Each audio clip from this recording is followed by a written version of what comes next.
Welcome to 5 Star Weekly. Rumors, news, and a signing abound. And it's the second edition of In the Club. All that and more coming up.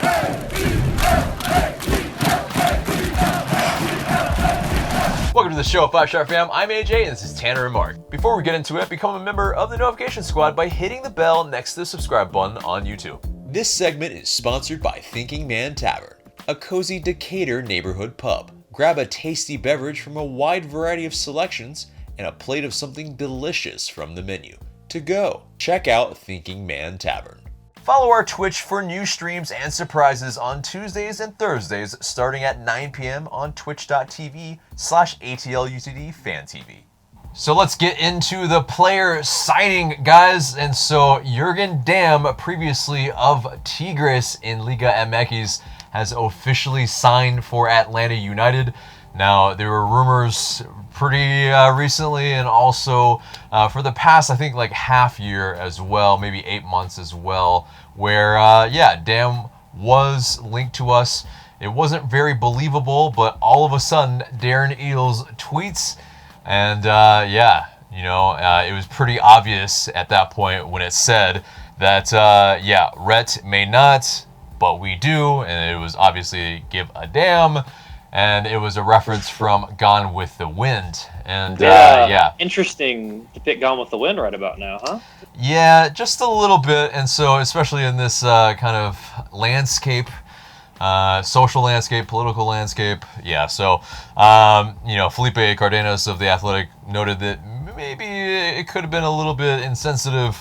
But, Felipe was saying that a little bit in jest, too. But I guess that tweet fired off, brought some strong opinions the other way. So I don't know. Definitely. It was divisive, definitely, for sure. But either way, it was obvious that it was Damm. And so, obviously there was another player that we were all thinking of. It wasn't Erik Lopez. So, yes, Jurgen Damm is officially a 5-stripe, and what the Mexican player does bring is speed and pace on our wings, and so he is a guy that's now at 27 years old, maybe hasn't exactly realized his full potential. Maybe the numbers were a little bit underwhelming. But all in all, I mean, at Tigres, it seemed like the fan base, largely enough, still loved him. He was part of some championship sides as well, and so he is a winner. He is a guy that Carlos Bocanegra has said that it's exciting to add a player with Jurgen's pedigree and winning mentality. Jurgen is versatile to play on either wing, and with his pace and ability to beat defenders 1v1 to deliver across, he gives us another valuable weapon in our attack. So, what do you guys think of Damm to Atl United, and what he brings to the side, really? Well, I'm curious to see what his cost is, first off, in terms of wages. I'm guessing he's probably going to be a TAM player or something in there. And if that's the case, then I think the expectations are obviously going to be a little bit higher for him because of that. He comes with his flaws that people know of. Most of the stuff that people will see on Twitter is the fact that he's really quick, but he doesn't have a left foot. He's very one-footed with his right. And his final delivery into the box, whether that's crossing, shooting, simple passes, has seemed to be something that he has lacked throughout his game. That has been like kind of the Achilles heel, because he does have pace to burn. I mean, he has incredible amounts of that, which will be good for Atlanta United when you're trying to play against teams who are open and stretching the pace if you need to bring somebody on. But if he struggles with the final ball, it makes me curious as to how he fits into a DeBoer system where teams will be bunkering and playing very solidly against Atlanta United. And will he have the ability to break defenses down? Yeah, and before we get to you, Marc, he was at one point in a study held by Pachuca, his previous club. He was reportedly the second fastest player in the world, and so that pace definitely is something that is a hallmark for him for sure. Now, in terms of he won't be able to play in Orlando with the team because MLS is just a little bit strange with their rules right now. We'll get into the thick of it a little bit later, but as of right now, he will not be able to join the team in Orlando for the MLS's Bag tournament. Marc, what do you think of the player? Yeah, I can't claim to have ever watched him in an actual match, and I think that's, the most important. You need to see him in gameplay to really formulate a real opinion. But from what I know of him, yeah, he's got the pace. He's 6'1", so he's not small. And he's typically been an attacking midfielder in his previous stops. I think we've seen De Boer take attacking players like Justin Miram and Jake Mulroney and play them at wingback. And we did start off with a 3-in-the-back system earlier this season. I wouldn't be surprised if he ends up being competition for maybe Brooks Lennon. I know, he'll still have to cross, and from according to other supporters, his crossing leaves a lot to be desired. But he's obviously they're acquiring for a reason. He's got to play somewhere. A little pace doesn't hurt. Yeah, and you brought up a great point there that he could maybe play some right wing back or maybe even right back at times because, well, according to Rafael Nadar of BN Sports, who spoke with Doug Roberson on his podcast, he has played right back before, and so that's very interesting. So that's a guy that's I think will give competition for Brooks Lennon, for Mulroney, for Franco Escobar. I mean, there will be definitely a few places maybe that he could play. Well, he's probably a right back on the team sheet, but not on the field. I would not expect to see him defending very much. He just doesn't seem like that kind of guy. I think the biggest thing for him, though, is that he does have his detractors, but that means he kind of has something to prove, and he comes with a little bit of a chip on his shoulder. I don't know the situation that led, the details of the situation that left him leaving Tigres on a free, but there's clearly something that happened there. Whether the club wanted him to stay or not, I don't know.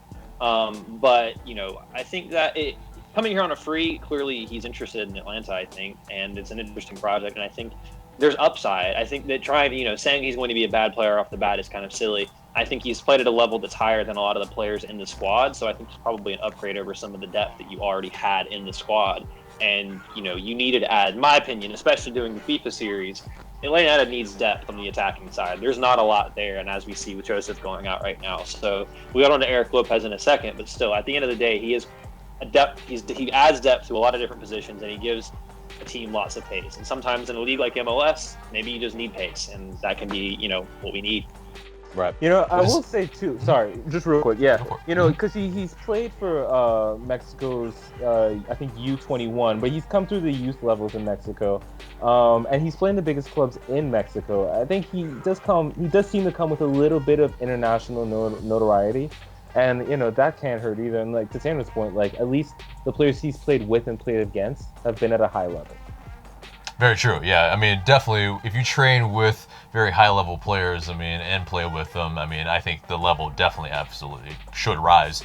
So, what's the interesting part, like I alluded to before, was that he will not be able to play in the MLS's back tournament. Why? It's because MLS, according to Paul Tenorio of The Athletic, he said that coming out of the CBA negotiations, so some teams, basically were making the decision not to sign TAM and DP guys in the 2-day transfer window. Some teams did, but they can't play because MLS wanted to avoid these signings in this window for some reason.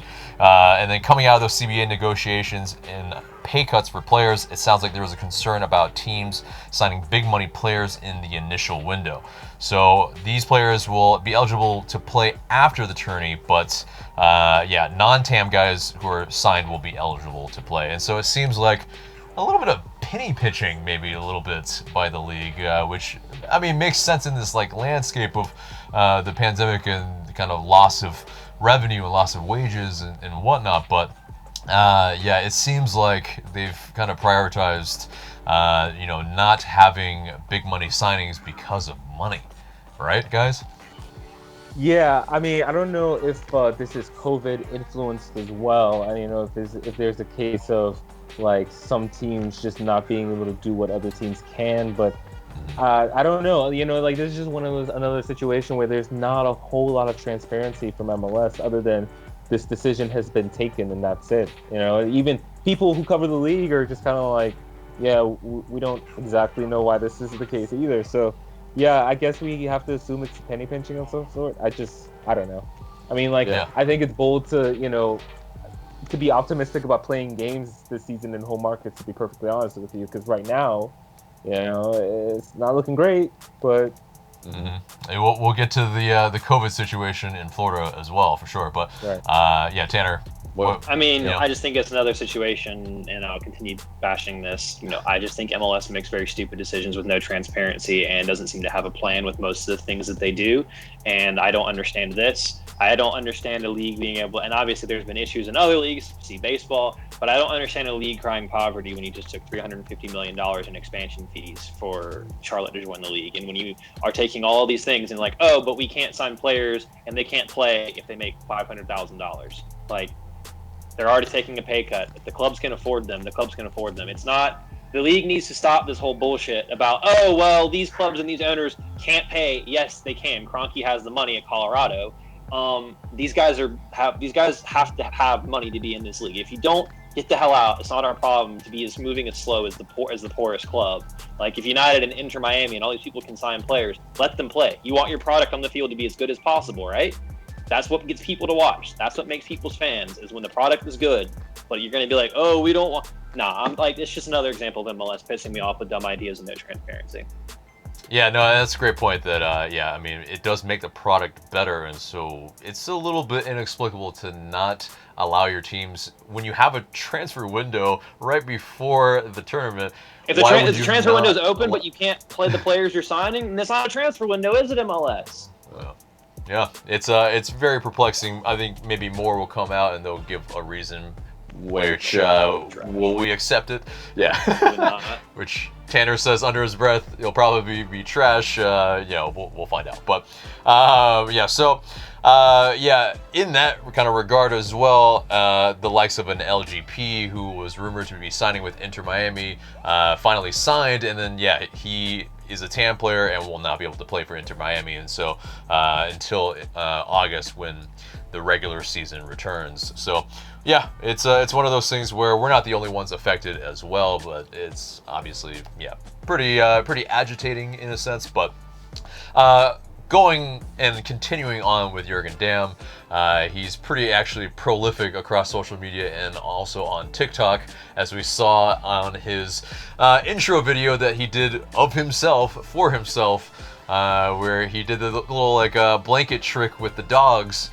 He was pretty much shrouding our eyes, and he revealed himself in an Atlanta United kit. I think did a little dance. Did a little dance. Whatever you think about the dance, I mean, dude is pretty prolific, definitely on TikTok already, and so that's, I think, pretty exciting to see. A guy that definitely, knows his way around social media is fun. That kind of adds to the, getting to know these players and, the personality. I think that's a good part of, being an Atlanta United player. We want to be able to see them, kind of showing out and, giving us a little glimpse into their personality. But also moving on from that though, so kind of in conjunction, because Jurgen Damm did take in an international spot and will take a visa to be able to play for Atlanta United. Luis Fernando, who has or had a first team contract, was waived today to create that spot for Jurgen Damm, and it's a little bit of a bummer. I mean, he's a guy that definitely showed some techers that were just very tasty against Montagua.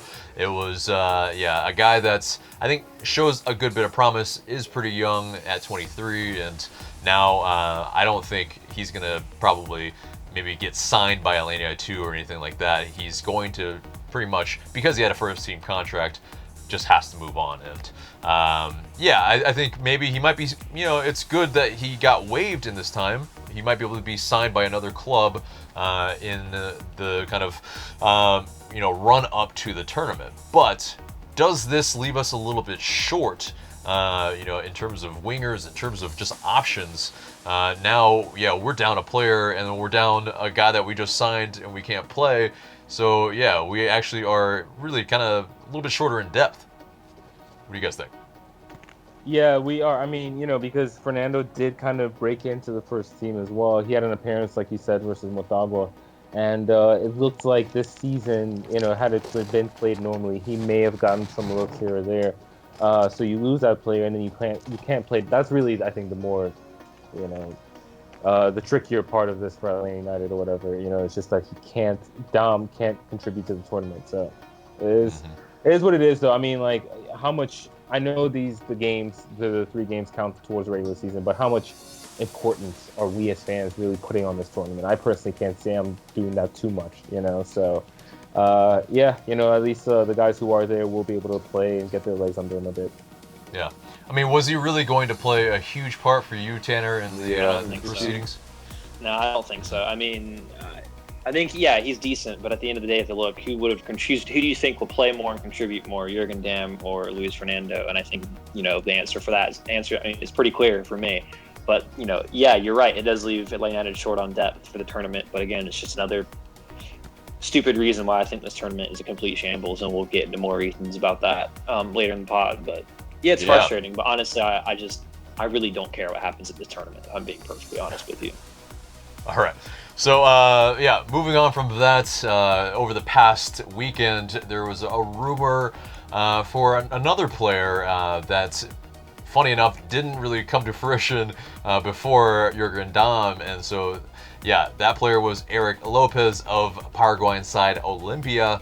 And, the rumor came about, I believe, on a Friday, and then it just heated up really, really quickly after that. And pretty much where, it was almost expected where Atlanta United would sign the player almost in a matter of like a couple of hours, which is insane. So it's almost probably the fastest I think a rumor has just come from, you know, oh, we're interested to, hey, full blown, we're probably going to sign this player. But so in terms of the specifics, it was reported that it was maybe going to be a $3.7 million transfer fee for 80% of his rights.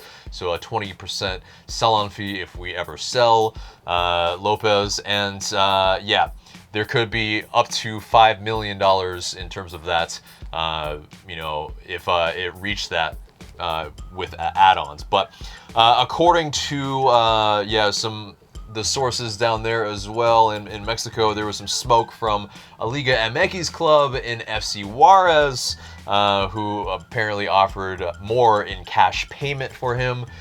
Whether that was actually just an actual rumor or smoke, we shall see until he is announced, or if he moves at all, really, because right now he still hasn't moved. He's still an Olympia player.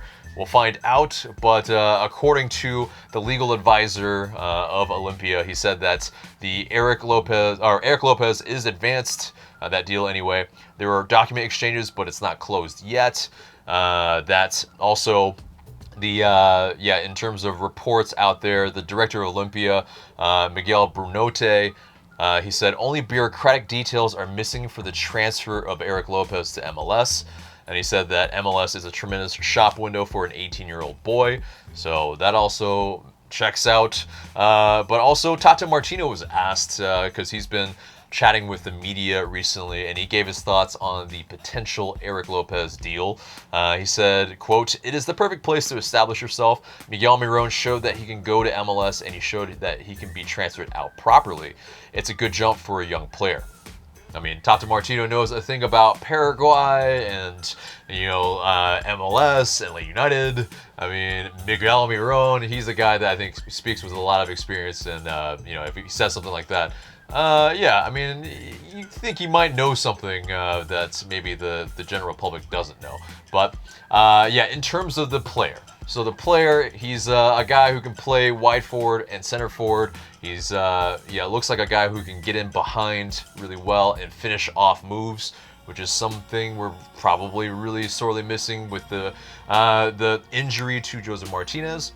And so, in terms of what you guys think, for a guy to be brought in like this, is he the piece that we're missing? 18-year-old Paraguayan. We've done pretty well with Paraguayans. What do you guys think? I mean, you're signing potential. That's the first thing right off the bat, because he doesn't have an extraordinary amount of first-team experience. He's 18 years old. And you signed Ezequiel Barco at, 18 years old, but he had already won a Copa Sudamericana. So there was a big difference in terms of 18-year-olds that United have signed. This one I feel like is definitely more of a long-term project where, the potential might be there and that skill might be there, but it's not like a Barco where you expect a firm to turn around in a 2-3 year span and then you're going to move him on. I think it'll be a little bit longer for that, especially once Josef gets fit, because Joseph's going to play more games, but he could be a potential guy that, depending on his performances, could prove a ready-made replacement for someone like an Ezequiel Barco or something like that. I think the most important thing is it fits the profile of what the club wants to do. And like you said, AJ, he can play in a variety of positions across the front, which provides even more flexibility and depth for Frank de Boer in terms of attacking options. All right, Marc? Yeah, I mean, the fee, I think, is what kind of jumped out to me, really, because, I think it's 3.7, possibly rising to 5, or there's the sell-on clause or whatever. But for an MLS team, that's still a sizable investment. I mean, 4 or 5 years ago, that would have been a huge investment by an MLS team. So, and I think it shows you that there is a level to this player. One of the people who had something to say about Erik Lopez was Roque Santa Cruz, Paraguayan legend, and talked about what a professional he is and how important it is for Paraguayan soccer that Lopez moves to MLS. With an eye on Europe. And so I think all of that, I think anytime you can get a South American who has potential to start for his national team, you're getting a talent, I think. Somebody who is can be a difference maker in MLS. I also think, with it sort of coming out of the blue, so to speak, I get the sense that there was more of a long-term approach by the club on this one. I imagine they scouted him before. I imagine they knew they had a pretty solid idea of how much it would cost to get him, and the timing of it, it is the summer. It's July 1st. This is about when this transfer window will be opening up for MLS, and more importantly, around the world. And so the summer is typically, I think, the window where you get better players, where you get better value. So I think this is just a good pursuit by the club. I think personally that Erik Lopez sounds more like a Tito replacement than anything, because Tito was a TAM player, and he was our first DP. And he was a big talent. I think Tito was 22 when he signed with Atlanta United. Mm-hmm. So it's Erik Lopez, of course, even younger, but somebody who can get better, and then Atlanta United can profit ideally in the 3 or 4 or 5 years. So I think it's an encouraging move overall. I haven't seen the player again, but I think it has the frameworks of a solid deal.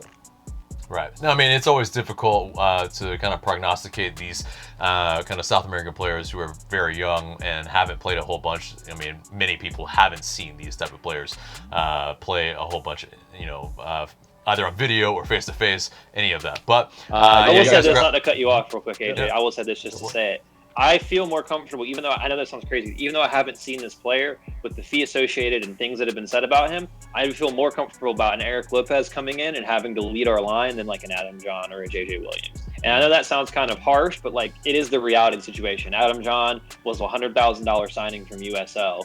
This is a $3.7 million signing from Paraguay. There's clearly something there. So I feel like that's what the club looked at, said, hey, we need more options here. We need something better, younger, with potential. And I think that's what they're going for. And that's what I'd like to see as far as those kind of signings. So last thing I'd say on that. Yeah, and definitely, it's one of those things where you guys make great points about long term. I mean, the rumors were that it could be for 5 years, and so definitely he would be a guy that maybe stays here a little bit longer, and we develop him to be able to ship him out at his max and peak value. In terms of what Lopez, I think ultimately might be that Tito replacement. Great. I think really astute observation there because of us needing maybe a second striker. He also has played with Roque Santa Cruz at Olympia, who's a guy who's 38, has loads of experience, and probably was able to glean a little bit to his younger compatriot. And so it's definitely, I think, somebody that has learned a good bit. Also was on a winning side, so I think it's definitely, he's got a little bit of good experience. Obviously, can and if he comes to us, could grow into a pretty big talent for us. So, in terms of, though, the rest of the other roster moves for Atlanta United, John Gallagher returns from his loan from Aberdeen FC. That defender/forward, very versatile player that may or may not see a role with Atlanta United, or maybe is just currently depth that kind of at least knows a little bit of the system and has played with us before. It'll be good to have a player like that. Also, Manuel Castro got his loan extended from Estudiantes, and well, yeah, he barely even got 15 minutes against Club America, so he obviously was going to be extended. He will be extended to the end of the season, and so that will be, I think, these guys that will provide a lot of depth for us, but also with Castro probably some upside in seeing what he can offer. So it'll be we'll be looking forward to seeing what he can do. But moving on from that. A video of Josef Martinez kicking a ball against the wall in the medic room, or the training room, has damn near broken the internet. It's one of those things where, it's great to see him getting better, and just him getting strength in his knee, I think, gets people excited. Although, yes, we should still, obviously, quell any of the thoughts of him returning even this month, really even this year. But if he comes back, earlier than that, it's all a plus. But that's, I think we're all excited to see Josef Martinez being able to prop any sort of weight on his leg. But so anyway, moving on from that, some clarity on the MLS transfer windows. That pre-tournament, it's July 6th and 7th, and then that secondary transfer window is August 12th through October 29th. And only non-TAM DPs, or non-TAM and /DPs signed during the 2-day window will be allowed to play in MLS is back. So, kind of reiterating what we were saying earlier. But, so Atlanta United could be arriving, at least they have to arrive on July 4th, because the first match is July 11th versus Red Bull New York. But, they, I think, at the very least, and some reports are saying that they will be leaving on July 4th and getting there. And so, it's one of those, they will be arriving into a little bit of a COVID fest down there. It's, not too pretty right now. And, MLS confirmed that 26 coronavirus cases ahead of the MLS's back tournament. And also today that 6 FC Dallas players tested positive for COVID-19. That's terrible for FC Dallas. That's hopefully they can get well fast, but that's I doubt those guys are going to play. And so because it's 2 weeks for a quarantine. Woo, yeah, that ain't gonna be that ain't happening probably. But it just further compounds what's happening down there. But on top of that, you even have a sandwich that is very eerily reminiscent of Firefest, if you know what I'm talking about. With the whole documentary, if you've seen it. But it's just it's not a great looking packed lunch. It's a kind of bruised banana. It's a sandwich that doesn't look entirely too appealing. But and then just a little pack of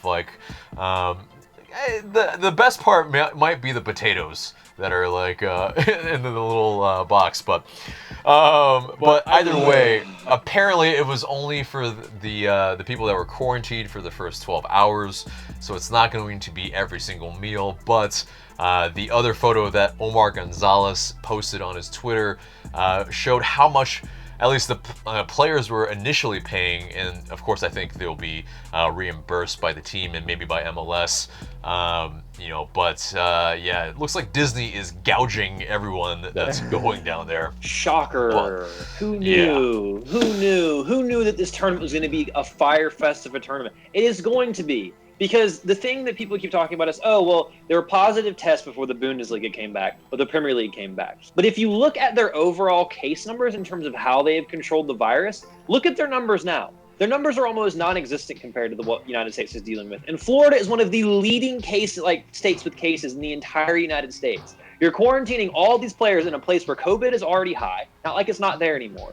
And you're asking them to play, and if players test positive, then the teams aren't going to be able to fully field a team. And if the team signed players just in case, those players can't play now. So, honestly, what kind of shambolic product are they going to be turning out when we wake up at 9 a.m. in the morning or 10 p.m. at night to watch these teams play? Honestly, and speaking of Firefest, Don Garber ain't going to do anything to get water for anybody. So, this, I do not understand what the league is trying to accomplish right now, and I just know, this tournament is just going to be a shamble. I don't care what happens with Atlanta United. I honestly, at this point, I just want them to work on their fitness, be safe, try not to have as many people test for COVID positive as possible, and not get hurt, and just get back, and whatever sham of a season comes after. But, this whole thing just pisses me off. And, yeah, it's stupid, and I'm, honest to God, not shocked in the slightest at all. Yeah, Marc, what do you think?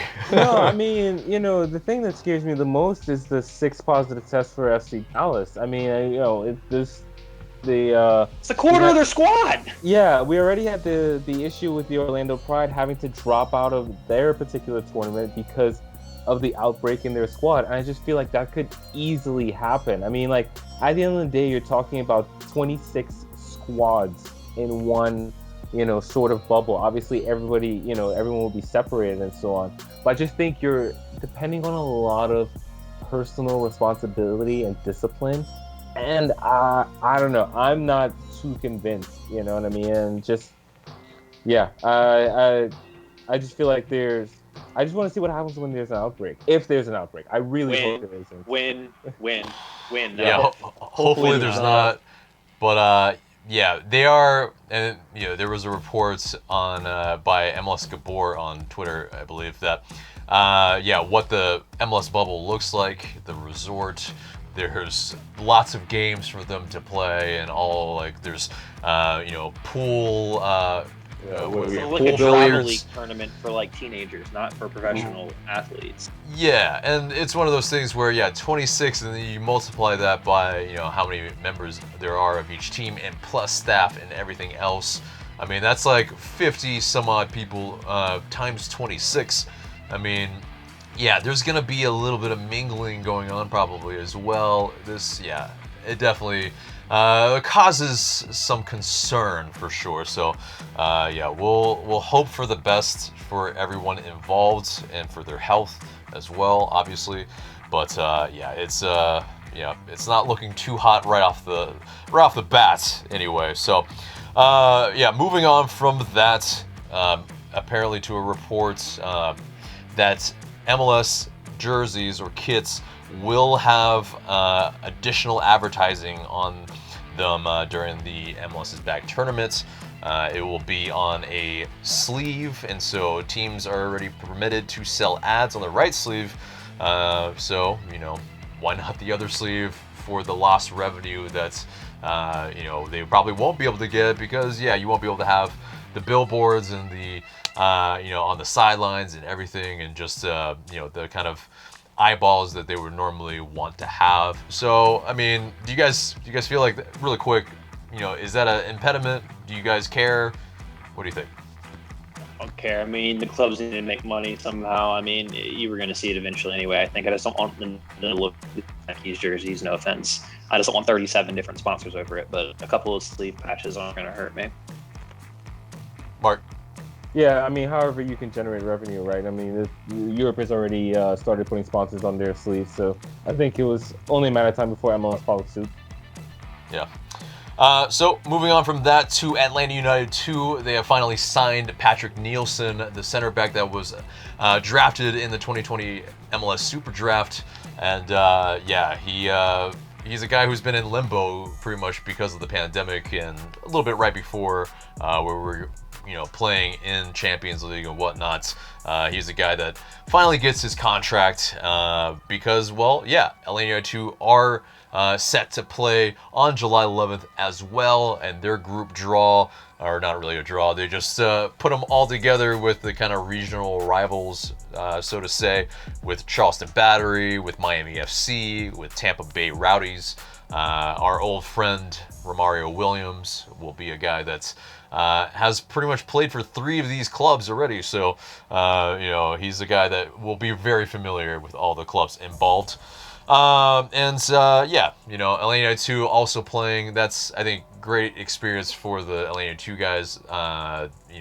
Pretty much I think they've been kind of setting it where it's a little bit more that Atlanta United 2 has their own roster. So I think that's a little bit maybe where it could be a little bit more competitive than previously they have been. So, but either way, hopefully they get and stay healthy as well. But moving on from that, Brek Shea, previously of us and also Fort Lauderdale FC, he officially also signed with Inter Miami. Paul McDonough, the VP of Inter Miami, is doing it again. He's just it's nonstop. He just must sign. Oh man, that's 3 players now. Brek, 3 players. LGP. Yep. He just he can't help himself, and I mean, thankfully they're just kind of guys that I guess we didn't want. So he picks them up. That's good. It's not like it's a guy that's maybe we necessarily, I think the majority of fans are like hugely going to miss in a sense, but I think, shameless plug, Brek Shea was a super dope human and very, very nice person that, did our tats with Devin. And yeah, I mean, you should watch the video if you haven't. It's very, very, I think, insightful into what type of guy that Brek Shea is, and he's a good dude. But anyway, moving on from MLS as a whole and onto a former Five Stripe and friend in Miguel Almiron.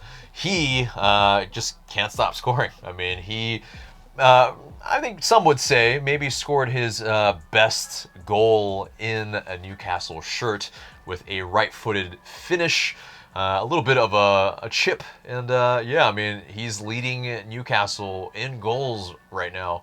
Who would have thought? I mean, a guy that wasn't really, before January wasn't finishing a whole ton, and now he's leading their team. I mean, yeah, Miggy, he's doing bits. He can't stop scoring, and it's great to see. I mean, he's a guy that we all are rooting for, I think, hopefully. There are some people that, when I post stuff about Miguel Almiron on social media, they're like, move on, he's gone, and all that type of stuff. And I'm just like, we love that, man. Yeah. It's like, we want to see. If you're Atlanta United, you should have reached out to him to call Erik Lopez and be like, yo, go to Atlanta. It's good for you. Exactly. Yeah. I think him putting in a good word for Lopez, if he did or didn't, I think that would have been what would have made him sign on the line. I think. It's like a guy that's in Europe right now, and he's saying, "Yeah, you should sign there." Done. But anyway, so that does it for the news, and gets us to a little bit of housekeeping. And so Tanner has been playing Atlanta United on Twitch in the EFL Championship and really doing quite well. He's second next to West Brom. Still not in first place. Yeah, who have been absolutely killing it and have only given, I think, conceded 5 goals or something. It's ridiculous. I think it's like 10 goals in 29 games. Some just absurd number. Yeah, and there are around 40 games in the championship. So yeah, it's 46. There's still something good. It's 46. A slog. Yeah, but anyway, so Tanner has been killing it, and so join us at twitch.tv/ATL UTD FanTV. We will be doing some more streams there. Check it out. So anyway, that does it for all of that and gets us to the second edition of Soccer Trivia Showdowns in the club. And Tanner will give you the rules and all that. He's your quiz master. Take it away. Right, so I have a list of footballers, and I will say to whoever's first, in this case, Marc will go first because he won last week, so he'll get to go first. I will tell how many clubs that player has played for, and then Marc and AJ will go back and forth bidding on how many clubs they can name. If you name a club incorrectly, the other person gets a point. If you name them all correctly, then you get a point. First person to 5 will win. And as our first one for Mark today, it is Brad Guzan, and he has played for 5 clubs. How many can you name? I can name all 5. All 5. All Okay. 5. All Well, right. Mark go is for it. feeling very confident off the get-go. All 5. All right, Mark. I got Chicago Fire, Wrong. Chivas. Huh? And AJ gets a point. Yes. Oh, Yes. He never played for Chicago He's Fire. from Chicago. He's from Chicago. Never played for Chicago Fire. He played for Chivas, which was the only MLS club he played for before he moved to Atlanta United. I didn't say who else could you have gotten if you hadn't said Chicago incorrectly. I wanted to see if you had the other ones correct. it Not doesn't that it matter. It doesn't No, matter. it doesn't matter. AJ's already got the point. He just said Chicago. So Yeah. So I would have said Chivas, Villa, Middlesbrough, and Atlanta United. And Hull City. Whole city. Woo! Yeah, I Mhm. would. I didn't have Hull it. I didn't City. have There you go. Oh, All right. shit. Okay. So, AJ, second player, Andre Pirlo has played for 6 clubs. How many can you name? You said Andrea Andrea Pirlo. Andrea Pirlo, Pirlo yeah. has played for Yeah. 6 You're clubs. cutting out. How many can you? Sorry. It's all right. Let's see. 3. AJ can name 3. Mark, can you name 4? There's a bit of strategy here, ladies and gentlemen. You gotta see if you can goad the person into naming more. There's strategy here. No, I can't. No. All right, AJ, I need you to name me 3 clubs that Andrea Pirlo has played for. Yep. NYCFC, Juve, AC Milan. Absolutely. Also could have named Brescia, where he started his career. He briefly played at Inter Milan and also played at Regina. Mm-hmm. So, Ooh. that's 2 points to AJ. Back over to Mark. This one should be interesting. Kaká has played for 4 clubs. How many can you name?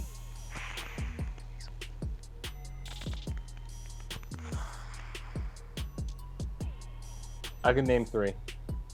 AJ, can you name all 4? Oh. I gotta think of that first one, man. Damn it. Oh. Even sometimes when it's only 4 clubs, there's one in there that's just like, if you know it, you know it. Yeah. And it's it's come on. Kaká is crazy how you think that he's Yeah. played for. He's one of those players where you think Kaká would have played for more teams. He's only played for 4 clubs. Damn it. I know the 3. I just can't. Right. Arrgh. Okay. Yeah. Let him try. All right, go for it, Mark.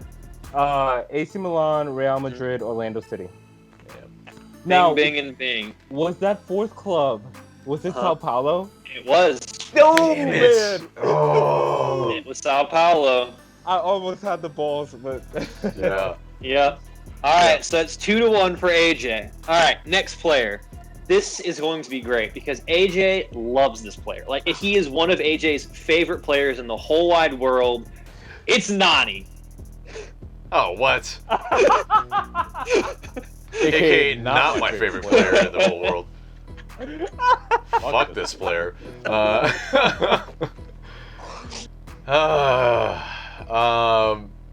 Let's just go for 2 for now. All right.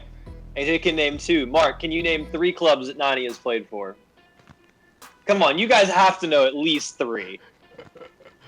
yes, I could name 3. You can name 3. AJ, can you name 4? How many was it again? 6. He's played for 6 clubs.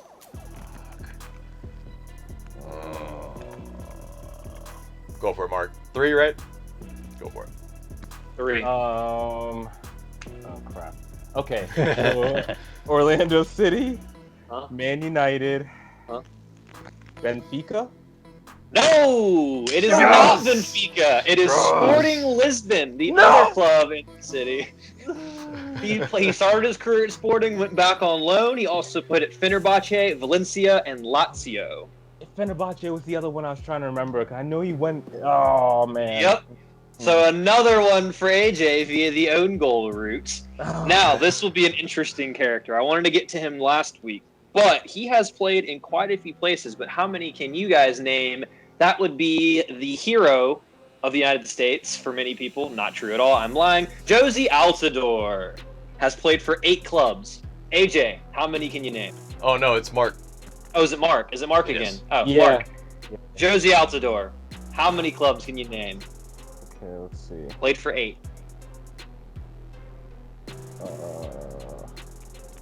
Wow.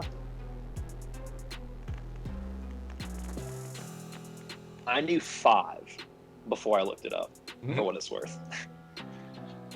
I'm Brek. going to say 4. 4. Oh. 4. AJ, can you do 5? And you said 8, right? Played for 8 clubs. Go for it, Marc. 4. Okay. Toronto, of course. Valencia. No, not Valencia. Villarreal. No. Villarreal. Marc, you get into the own goal again. Oh. Who would have been your next 2 if you had said Villarreal? I'm just curious. Not that it matters, but who else would you had? Shit. No, Sunderland and right? Hull City. Yep. Yeah. You also could have named Red Bull. Red Bulls. 'Cause that's where he started his career in MLS, was at Red Bull. And then Ceres, CD, I don't know. Hull City, Bursaspor, AZ Alkmaar, then Sunderland, and then his move to Toronto. So Did he play Portugal at all? No. I'm not sure. That might have. I don't know where Ceres, CD. That might have been a Portuguese. I thought he played team. for Benfica at some point. Maybe. Okay. All right. So that leaves it down to AJ's up 4-1. Clint Dempsey played for 4 clubs. Can you name all 4 of them, AJ? Let's see. I'm gonna go ahead and say. I'm gonna go ahead and say 3. 3. Marc, can you name all 4? It's kind of the big one here, because if Marc can name all 4, he's in a decent spot. Then AJ, can AJ get 3 of them? I think AJ can get 3 of them. Okay. I'm gonna go for it. 4? All right. The key 4. is to where he started his MLS career, to be honest. That's a lot easier. Right. So I'll go through the ones I already know: Seattle, Fulham, Spurs, Tottenham. And he started his career at Chivas. No, he started his career at New England Revolution. Yes. Oh right. Oh no, how could I forget that? Oh, that's on me. Bulaka shot AJ with a very strong 5-1 victory this week. Ooh. Out here finishing like West Ham. Oh, geez, jab. Wow. Okay. For context. I'm out of here. Yeah. Bye. Bye. Don't shut it up. Don't shut it up. It messes with the cameras. But anyway, no, that's commiserations, Marc. Yeah, I think I strategized you to death. I think. Oh, excuse me, sir. You know AJ what? playing on the counter today. I choked, like West Ham, right? I choked with Josie because I was gonna say Red Bulls at first. And I was like, no, I'm going to skip that one. I got overconfident with Valencia. Yeah, it was Villarreal. Yeah, I mean, I think more than one person has confused Valencia and Villarreal. That's totally fair. Yeah. So, yeah. Yeah, I don't fully. Okay, at least you can rest easy knowing AJ knew all 4 clubs. Even though you said 3, he knew all 4. Well played. It was the bait, but anyway. Hey, like I said, there's strategy here. There's strategy here to see if you can goat them into naming a player. So, well played to AJ. It is Appreciate you. 1-1. Yeah, commiserations to Marc, but I mean, I think you had majority of it. I think maybe the lights got to you for a second, but yeah, I believe in you in the next round. But anyway, moving on from that, it was a fun game this time for In the Club, and that pretty much does it for the entire show, except for the question of the day. And the question of the day is, which player are you honestly more excited about? Jurgen Damm or Erik Lopez? Let us know in the comments below, because yeah, they both might potentially come to Atlanta United. In really, we might find out tomorrow when this pod drops. We don't know, but let us know in the comments below what you think. But anyway, guys, that pretty much is the show. And so for Tanner and Marc, I'm AJ. Remember to like, share, comment, subscribe. Thank you so much for watching, and we'll see you in the next video.